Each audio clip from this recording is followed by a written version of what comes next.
आपका बार बार कमेंट यही आ रहा है कि BSPSL SBO JLM lineman assistant operator का आखिर कब तक वैकेंसी आएगा, किस महीना में आपका वैकेंसी आएगा। और ये बहुत आपका मतलब ज़्यादातर कमेंट में यही आपका सवाल आ रहा है कि BSPSL की आखिर कब वैकेंसी आएगी।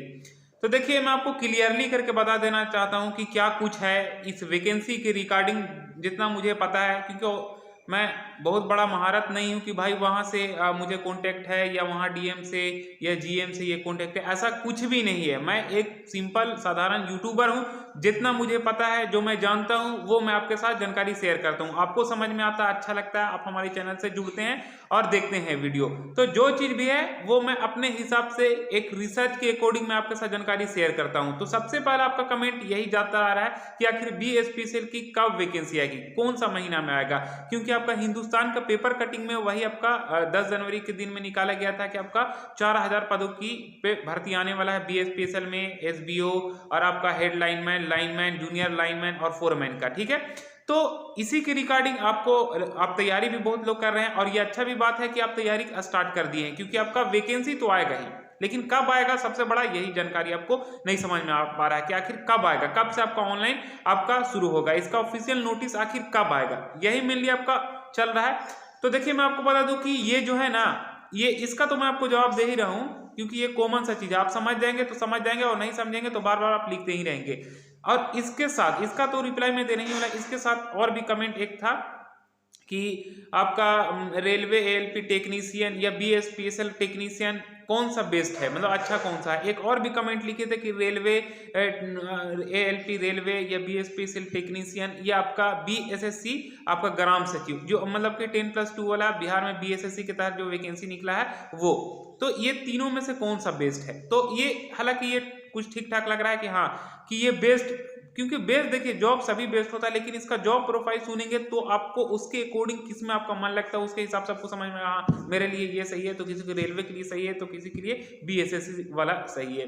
तो इसमें मैं आपको मेनली जॉब प्रोफाइल और सैलरी के बारे में बताऊंगा, उसके बाद आपको समझ में आएगा। और सबसे लास्ट में सैलरी आपका वैकेंसी के अकॉर्डिंग भी मैं आपको बताने वाला हूँ। देखिए, सबसे पहले मैं आपको बता दूं कि इसमें रेलवे असिस्टेंट लोको पायलट की बात कह लिया जाए तो मेरे भाई है ऑलरेडी पहले असिस्टेंट लोको पायलट में शायद 2018 में उसकी वैकेंसी आई थी, तो उसमें सिलेक्शन उनका हुआ था। तो उसमें भी आपका होता है ना कि ऐसा होता है कि आपका कब कॉल आ जाए उसका कोई गारंटी नहीं है, लेकिन 2-3 घंटा पहले आपको रहेगा। लेकिन जैसे जैसे आपका उसमें टाइमिंग बढ़ते जाएगा तो शायद उसमें आपका कुछ प्रेफरेंस मिलता है कि हाँ इतना आपका हो गया कि इस दौरान आपको आना पड़ेगा, इतना घंटा पहले आपको जानकारी मिलेगा। लेकिन जब शुरू बार उनका हुआ था जॉब, तो उस दौरान आपका बहुत मतलब रात में, दिन में, सुबह में, शाम में, किसी वक्त भी कॉल आता था और 1-2 घंटा के अंदर रेडी होकर जाना रहता था। ठीक है, तो ये असिस्टेंट लोको पायलट में थे। जॉब प्रोफाइल उनका कुछ ऐसा ही था कि भाई आपको जॉब प्रोफाइल तो जानती हैं कि इसमें मेनली असिस्टेंट लोको पायलट है तो आपका ट्रेन ड्राइवर हो गया, तो ये आपको करना जिसे लोको पायलट बोलते हैं। तो ये आपका जॉब प्रोफाइल तो आपको समझ में आया, लेकिन सबसे बड़ा शिफ्ट का इसमें होता है, क्योंकि कहीं पे होता है कि नाइट शिफ्ट भी लगता है। तो ये तो समझ में आ गया। अब देखिए, मैं आपको बता दूं कि इसमें जो जॉब सैलरी होता है असिस्टेंट लोको पायलट में आपका करीबन मुझे इसके बारे में एग्जैक्टली नहीं पता है, लेकिन 35 तो आपका स्टार्टिंग होगा ही, 35 से 40 के बीच में। लेकिन BSPSL में आपका जो टेक्नीशियन पोस्ट है उसमें जो आपका स्टार्टिंग आपका सैलरी रहेगा तो उसमें भी आपका 35-36 का स्टार्टिंग रहेगा ही। लेकिन प्रोबेशन पीरियड रहता है 1 साल, उसमें आपको 9000 से 15000 के बीच में आपका रहता है, 5200 से 15,500 के बीच में। लेकिन 1 साल बाद आपका इसका उतना ही हो जाता है। और इसमें ये होता है कि जो रेलवे टेक्नीशियन में आपको होता है वो आपका सेंट्रल होता है जॉब, लेकिन इसमें आपका स्टेट का हो गया BSPSL में। तो इसमें भी आपका BSPSL में टेक्नीशियन ज्यादातर मुझे मतलब इसमें समझ में आ रहा है, इसमें भी आपका सैलरी कम नहीं मिलता है, इसमें भी बहुत ही अच्छा खासा सैलरी मिलता है। और इसमें टेक्नीशियन में होता है कि आपका BSPSL में आपका कोई भी पोस्ट हो, SBO जूनियर लाइनमैन, मतलब SBO असिस्टेंट ऑपरेटर, तो इसमें आपका ज्यादातर छुट्टी का ऑप्शन इसमें रहता है। ठीक है, लेकिन टेक्नीशियन जो रेलवे टेक्नीशियन है या ALP है उसमें छुट्टी के बारे में ज़्यादा कुछ मुझे नहीं पता है, क्योंकि मैं इसके बारे में डीपली में मैं जान रहा हूँ। आपका BSPSL में असिस्टेंट ऑपरेटर हो गया, SBO का क्या काम होता है वो मैं आपको बता रहा हूँ। तो इसमें जो टेक्नीशियन का होता है BSPSL में, वो आपका इसमें बहुत कम जॉब प्रोफाइल होता है। मतलब कहीं पे कुछ गड़बड़ हो गया PSS में, तो आपका ट्रांसफार्मर में ऑयल लीकेज हो रहा है, कहीं पे ट्रांसफार्मर में कुछ गड़बड़ हुआ, तो उस दौरान आपको देखना है। नहीं गड़बड़ है कोई दिक्कत नहीं, आप आराम से बैठे रहिए, पढ़ते रहिए, जो करना है वो करिए। बहुत कम रहता है, मतलब ऐसा नहीं कि आपको एकदम जैसे मान लिया टीचर के जॉब हुआ तो आपको 10 से आपका 4 हो गया, तो 10 से 4 के बीच में आपका जो भी है बैठना नहीं, आपको पढ़ाते ही रहना है। ठीक है। ऐसा नहीं कि वहाँ बैठ के आराम से किताब को मतलब फेस पे रख दिए और नींद भी मार दिए।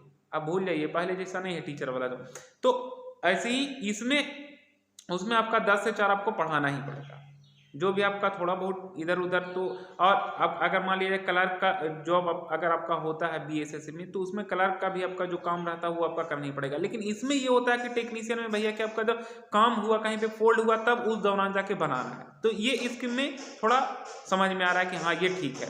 बाकी इसमें रेलवे एएलपी में जो आपका लोको पायलट में होता है, वो तो मैं बहुत ही हार्ड में लगाता हूँ, क्योंकि रेलवे का जो जॉब होता है वो आपका कभी भी किसी वक्त भी आपका ट्रेन चलाना इतना आसान बात भी नहीं होता है। और इसमें टेक्नीशियन का भी पोस्ट आता है, तो टेक्नीशियन में भी आपका जैसे बीएसपीएसएल में होता है कभी कभार कहीं पे गड़बड़ हो गया, तो उसी तरह टेक्नीशियन में भी वहाँ पे जॉब होती है। तो वो टेक्नीशियन को मैं ठीक लगाता हूँ, तो चाहे रेलवे का हो या बीएसपीएसएल के हो। और बीएसपीएसएल में भी आपका कम सैलरी नहीं मिलता है, इसीलिए चाहे रेलवे हो या आपका रेलवे का टेक्नीशियन हो, बीएसपीएसएल का टेक्नीशियन, दोनों मेरे लिए बेस्ट है।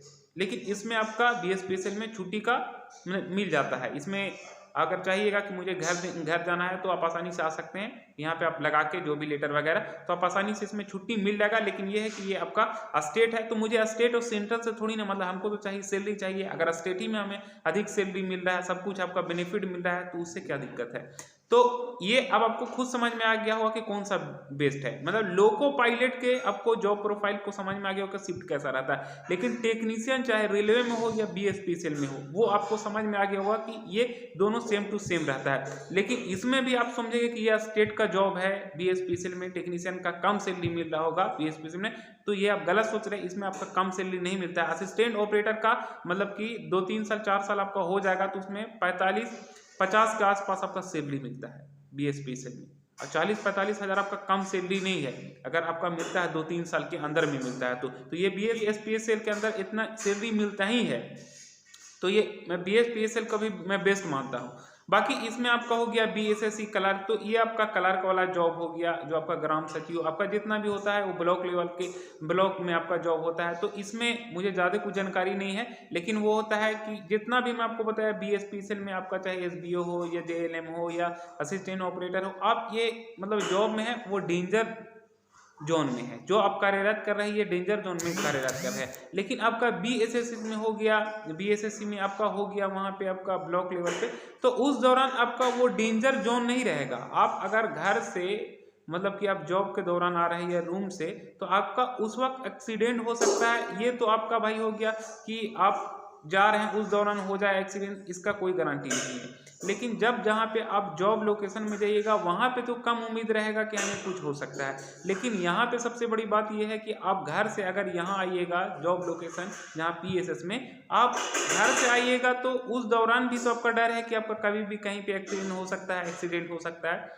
तो यहाँ पे भी आप डेंजर जोन में आप जॉब कर रहे हैं, तो यहाँ पे आपका 2 में आपका हो गया डेंजर, मतलब कि आप घर से आ रहे हैं बाइक से, उसमें भी एक्सीडेंट हो सकता है। और इसमें सबसे बड़ा चीज़ है कि यहाँ पे भी आपका बीएसपीसीएल में कभी भी कुछ भी हो सकता है। जॉब के दौरान पता चला शटडाउन दिए, कोई मिस्त्री को दिक्कत हो गया, तो इसमें ज़्यादा मतलब कि जो होता है बीएसपीसीएल में होता है वो आपका डेंजर जोन वाला में आप कार्यरत करते हैं। लेकिन यही ग्राम सचिव या ब्लॉक लेवल पे कोई काम करते हैं, तो उसमें आपका क्या होता है कि वहाँ पे क्लर्क वाला ऑफिशियल आपका वर्क होता है, तो उसमें आपका थोड़ी ना लाइन उनका वहाँ पे कुछ मैटर रहता है, तो वो आपका डेंजर जोन नहीं हुआ। मैं इसलिए आपको बताया कि घर से अगर आप यहाँ पे आते हैं जॉब लोकेशन पे, तो हर एक इंसान को उसमें डर रहता है कि कभी भी कुछ हो सकता है। और उसके बाद ब्लॉक में जाएंगे तो वहां पे आपको ऑफिशियल वर्क मिलेगा, तो ऑफिस में भी कभी भी कुछ हो सकता है, ये बोला नहीं जा सकता है। लेकिन स्पेशली इसमें जो आपका हो गया ये जॉब लोकेशन, उसमें इसमें आपका ऑलरेडी इलेक्ट्रिक से रिलेटेड है, कहीं पे कुछ हुआ कुछ भी हो सकता है, किसी को भी कुछ हो सकता है, एसबीओ को भी हो सकता है, ये कुछ बोला नहीं जा सकता। असिस्टेंट ऑपरेटर क्योंकि ऑलरेडी पहले आप बिजली विभाग में काम कर रहे हैं, कहीं पे भी वायर भी जोड़ना हो सकता है, टेक्नीशियन में अगर कुछ भूल चुक हुआ तो वो भी गड़बड़ हो सकता है। तो ये जो हो गया डेंजर जोन का आपका जॉब हो गया। मतलब कि बहुत लोग बोलेंगे कि भैया वैसे तो हमारा जब घर से आप जॉब लोकेशन जाएंगे तो उस दौरान भी हमारा कुछ हो सकता है, एक्सीडेंट हो सकता है, तो मर सकते हैं, तो सभी जॉब में तो आपका डर रहता ही है। तो डर इसमें मैं आपको बता दिया कि दोनों चीज़ को अगर हम कंपेयर करें तो ये दोनों जॉब लोकेशन वाला भी जगह जहाँ पे आपको करते हो उसमें भी आपका डर है, लेकिन आपका जो ऑफिशियल आपका हो गया वो आपका डर वाला नहीं हो गया। तो आई होप मेरे बोलने का मतलब क्या है वो आपको समझ में आया होगा। और बाकी इसमें सैलरी आपका ठीक ठाक मिलता है। और बाकी ऐसा तो नहीं है कि देखिए अगर बाइक भी आप चलाते हैं गड़बड़ करते हैं तभी आपका एक्सीडेंट हो सकता है। इसी तरह यहाँ पे अगर आप कुछ गड़बड़ करते हैं, ध्यान नहीं रहेगा, तभी आपको कुछ हो सकता है। घबराने की जरूरत नहीं, मैं आपको बोल दिया तो ये नहीं कि डीमोटिवेट हो जाइएगा, लेकिन जो सच्चाई है, कड़वा सच्चाई है, वो मैं इस वीडियो में आपको बता दिया। और बाकी मैं आपको बता दूं इसमें कि आपका वैकेंसी कब आएगा, तो देखिए मैं क्लियरली आपको करके बता दूं कि वैकेंसी आप बार बार बोलते हैं वैकेंसी कब आएगा, तो ये थोड़ी नहीं कोई बोल सकता है वैकेंसी कब आएगा। ये एग्जैक्टली एक्सपेक्टेड समझा जा सकता है पेपर के अकॉर्डिंग और जो सब कुछ चल रहा है अभी, जो चल रहा है अभी कि सभी जगह आपका कौन सा पीएसएस में किस जगह पे कौन सा पोस्ट में कितना खाली है, ये होने के बाद आपको एक डाटा कलेक्शन किया जा रहा है, उसके बाद आपका वैकेंसी कभी भी आ सकता है। लेकिन कब आएगा इसके बारे में कुछ भी पता नहीं है। लेकिन यही आपका प्रीवियस ईयर में 18/9/2018 का आया था वैकेंसी, मतलब 9वां महीना में आया था। तो कब आएगा ये कुछ नहीं बोला जा सकता है, हो सके आपका ये 10 दिन के अंदर, 7 दिन के अंदर भी आ सकता है, बीच में आपका आचार संहिता भी होने वाला है। तो ये सब कुछ देखते हुए आपका कब आ सकता है ये तो कुछ नहीं हम बोल सकते हैं, कोई भी कुछ नहीं बोल सकता है। तो ऑफिशियल नोटिस के आप इंतजार करिए, बाकी तैयारी में लगे हुए रहिए, लेकिन वैकेंसी आपका जरूर आएगा, चाहे 10 दिन के अंदर आए या 3 महीना या 4 महीना या इस ईयर के लास्ट में आएगा, लेकिन आएगा वैकेंसी। आई होप जो मैं आपको बता रहा हूँ वो आपको अच्छे ढंग से समझ में आएगा। फिर हम नेक्स्ट वीडियो में मिलेंगे। जय हिंद, जय भारत।